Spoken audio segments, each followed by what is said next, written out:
Welcome to About the Winelands. In this show, we will be chatting to leaders, influencers, wine producers, restaurants, and other role players. Tune in every Wednesday, Friday, and Sunday for your latest episodes. You will find us on YouTube, Facebook, Instagram TV, Spotify, Apple Podcast, and Google Podcast.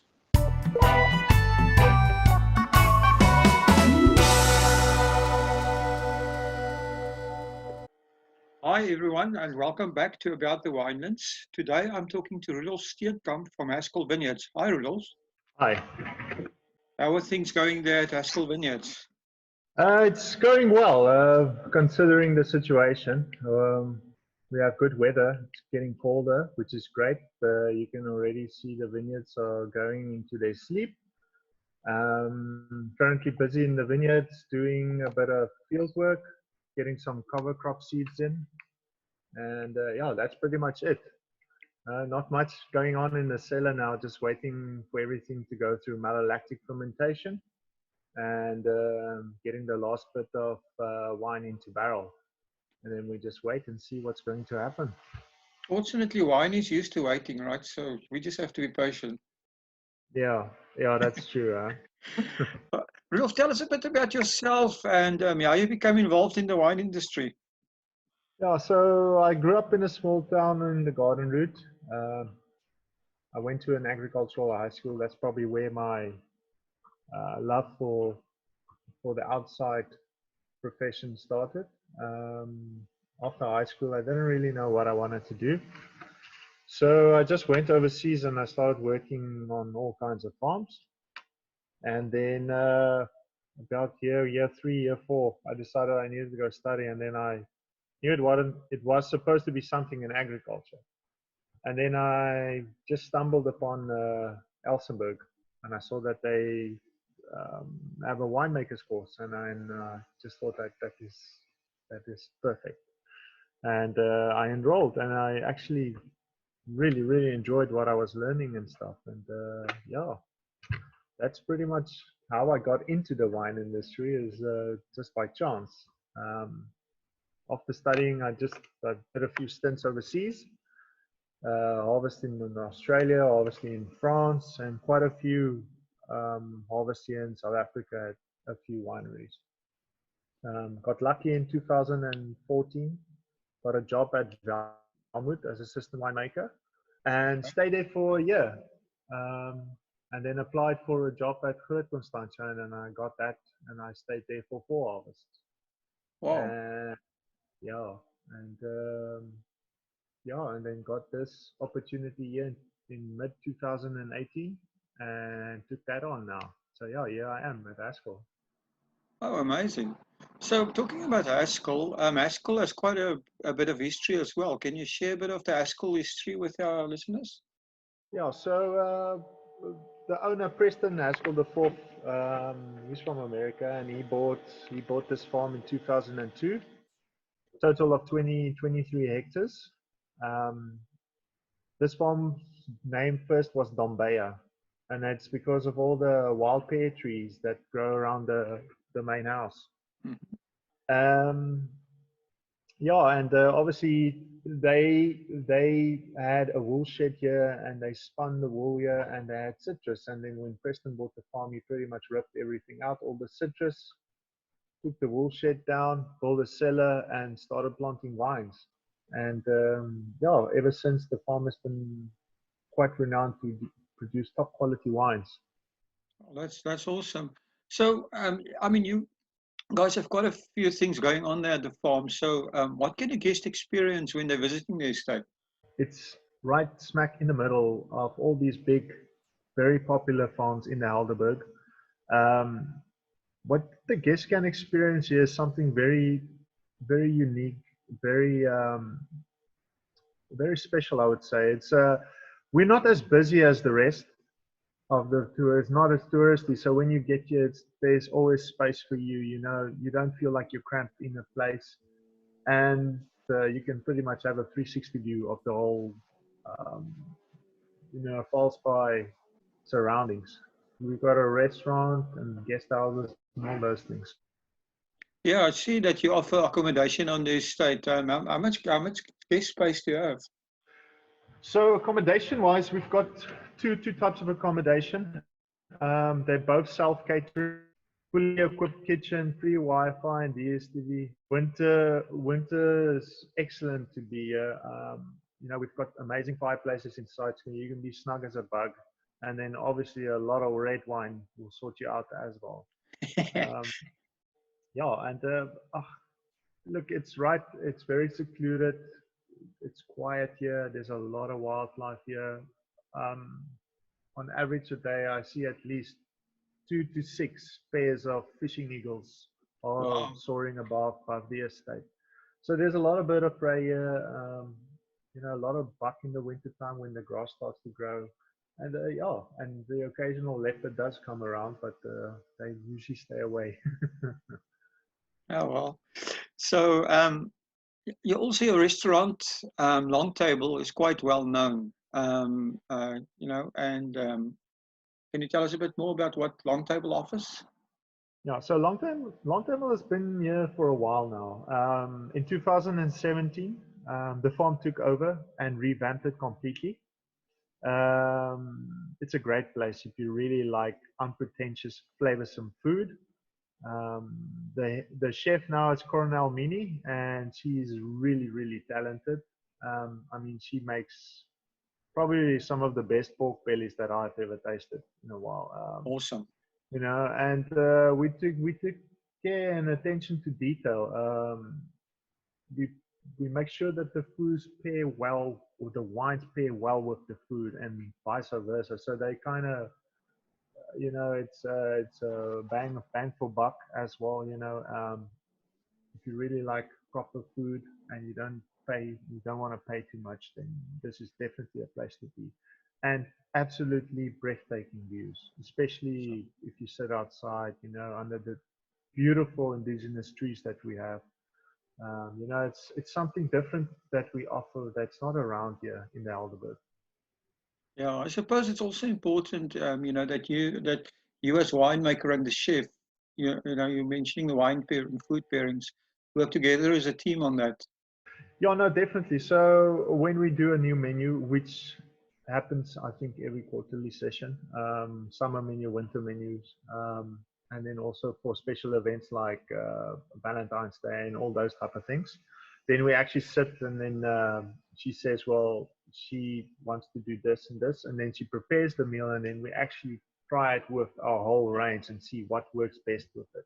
So it's not just something, okay, this looks like it works with Chardonnay, because sometimes it really doesn't. And a red wine will work with this dish where you didn't really think about it. Yeah. So yeah, we take quite pride in that. Well, that's excellent. So tell me, weddings and events. This is something that you also have on your website. Do you have other events besides weddings? Yeah. So we do birthday parties, corporate functions, year-end functions, gala dinners, prestigious award functions, you name it. We can cater for all of those things. Weddings obviously is top of our list because of the setting that we have. It's absolutely stunning here, and we've got the two guest houses, that can accommodate the bridal party and and so forth. And also we can sit about 100 guests, so it's not a massive place. And the kitchen can handle all these people and still make excellent meals for a pretty good price point. Um, I had my wedding here 2 years ago in May, in the middle of winter, and we just popped up a tent on the picnic area, and it worked out perfect. Summer and winter weddings here. It's both are amazing times to have it. Oh, that's amazing. Just a quick interruption, but I do need to remind you that we are currently in a very difficult time. The South African government has set up a fund where businesses and individuals can donate to support our country through this crisis. Go to the website now and add your small donation: www.solidarityfund.co.za. Please join us all in the fight against COVID-19. That is at www.solidarityfund.co.za. Now, let's get on with the show. So, to the important stuff, Rolf, tell us a bit more about your wines that you're producing and also your winemaking philosophy. Okay, so red is king here. So we produce the classical varieties that's around here: Shiraz, Cabernet Sauvignon, Cabernet Franc, Merlot, and Chardonnay. So those are the few grape varieties that we have. We definitely focus more on the Cab and the Shiraz, and as well on the white side on the Chardonnay. These are the most renowned ones on our farm. But recently, I actually had this quite a pleasant discovery that I think that our Merlot is actually quite on par with some of the best out there, which I think a lot of the wine farms can't really say because it's such a hard variety to get right. Luckily for our terroir, I think it helps a lot, and we can make nice plum Merlots. My philosophy to winemaking is minimalist intervention. Um, we work really, really hard in the vineyards to get the best quality product to the farm, or to the cellar, and then don't work the berries too hard, don't over extract it, take your time, make calculated decisions, and attention to detail, the smaller things, because yeah, that obviously determines a great wine, or a good wine from a great wine. Our oak regime is quite low.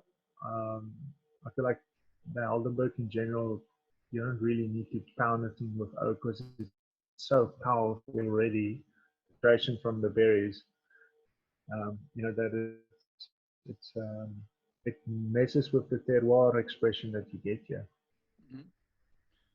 Well, that's interesting. It used to be I think in the early 90s, it was a fashion to over oak Chardonnay a lot of times. Back in the 90s, obviously, guys were just so happy to get Chardonnay that they thought they need to put the best barrels to this new variety. And yeah, it was a big trend back then. I mean, I've tasted a few of the 19 Chardonnays now, and yeah, it's oak bomb. But Yes. the trend is changing. There's a lot more people moving away from new oak now and picking at different stages of ripeness, and they're really starting to compete with the rest of the world. Not that they haven't, but I mean, like, they're starting to perfect their specific style expression that they want to achieve. The amazing thing about wine, right? You can really, it's such it's not a static art. It's something that expands. It's expansive all the time. Yeah, it's just evolving every time, and there's new markets out there, and I won't be surprised that something after this whole thing will come, something new will come out. Amazing. So, where are your wines sold? Are you exporting any of your wines? Yeah, we do. We export quite a bit to Europe, predominantly Germany, but we do Sweden and Austria and so forth. We're currently not in England. We have Moscow. We got it imported there, and we're almost there in China now. Locally wise, yeah, we do have a few top restaurants that have our wines, but the best way to get our wine currently is just to go online and order right from the website, and then we can drop it off at your house. I see that you have a wine club. So, can you tell us a bit more about that? It's got quite a lot of advantages. Obviously, you get first dibs on new releases, proper discounts, and good invites to all the winemakers dinners, events that we are hosting. With us on the farm as well as on neighboring farms that you will get invited to keep you in the loop and just make you feel like part of the whole farming experience and the value chain of what Haskell has. Oh, that sounds amazing. So, Rudolph, the coronavirus, it forced all of us to rethink our business models. And do you have any changes or new ideas in mind? Changing definitely. I think we are going to approach more online sales at the moment, since the restaurant and the tasting room can't be open, which will be key factors. And then also once gatherings start, we'll focus more on small group gathering tastings and wine dinners, as well as going to wine clubs itself. That is there out there and host tastings and dinners with them. I think the main thing is, I read some research about, keep on building your brand while things are not going well. If you look at marketing research, companies that kept on building their brands throughout recessions usually outperform companies that didn't do that. So we try to get the social media platform going. I mean, everybody's in front of a TV or a cell phone or something, so the chances of you imprinting some kind of impression on them, is good if they swipe over you or whatever the case may be. So yeah, it's a work in progress, but yeah, definitely optimistic on that front. Okay. So yourself, what is the most important thing that you've learned from your wine journey? Do not try to force something. The grape can only give you so much before it's too much. Work slow and attention to detail. Because in the end, it's the small things that is the difference between a good wine and a great wine, I think. Work really hard in the vineyards, make sure the plant is healthy and all those type of things. With nature and not against it. There's a lot of people out there that try to force the plant to do something, and then it's an organism. It has limitations, and once you see that limitation, you can work around it and make it better. So that's pretty much what I've learned in a short career. So, okay, well, let's end with this. Can you give us your very own wine quote or your favorite one? Yes, I was sitting this morning and thinking about it. Can I do a quirky one or what? And then I thought, yeah, look, I thought about it this way, and I've said it to a lot of mates. If you can only drink a glass of that wine, then it's probably not worth drinking then. That is a good one. I like that. I mean, if you like something, you need to have at least a bottle. I agree with you. Rudolph, how do people get hold of you if they, want to get hold of Haskell? Where did they get hold of you guys? We obviously have a website. It's www.haskellvineyards.com, Haskell with 2 L's, and there's all the contact details of our distribution there, our weddings, the restaurant, everything. All the contact details is on there. Our events manager, everything. So yeah, the website is probably the best option that you have to get in contact. Okay, awesome. I'll put the links down in the description. Rolf, it's been a pleasure talking to you. Thanks for taking time. I know you're busy, and I appreciate that you took the time to talk to us. Yeah, thank you very much. Thank you for supporting our show. If you would like to get more exposure for your business, please have a look at our sponsorship options. Thanks again for supporting About the Winelands. Please follow us on YouTube and on our social media channels. All details and links are in the description.